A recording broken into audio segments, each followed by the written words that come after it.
உன்னை என்னைக்கு தூக்கி போட்டு மிதிக்க போறேன்னு தெரியல. நானும் வீட்டு சுத்தம் பண்ணிக்கிட்டு இருக்கேன், நீ எதை கொண்டாத வச்சுக்கிட்டே இருக்க. புடிக்கிட்டு சாவமே கேக்குறாள சுத்தரலாம். எங்க அப்பா அப்பவே சொன்னாங்க, நான் தான் கேக்கல. என்ன கீதா சொன்னாரு? நான் தான் கேக்கலையே, அப்புறம் எப்படி தெரியும்? அம்மா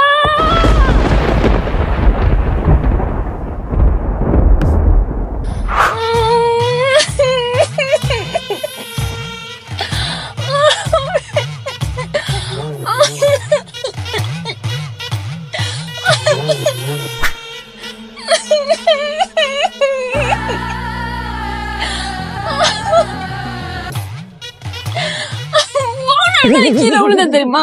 நீ ஜாமான்ல கண்ட மாதிரி வச்சிருக்க, மேஜ் மேல பாக்ஸ் எல்லாம் இருக்கு. அந்த பாக்ஸ்ல என்ன இருக்குன்னு உங்களுக்கு தெரியுமா? யூனிக் ஏர் ஷாம்பு. முடியை ப்ரொடெக்ட் பண்றது மட்டும் இல்லாம முடி கொட்டுற பிரச்சனையும் இருக்காது. அது மட்டும் இல்லாம இந்த ஷாம்புவை நீங்க கண்டினியூஸா யூஸ் பண்ணா உங்களோட முடி சில்கியா ஸ்மூத்தா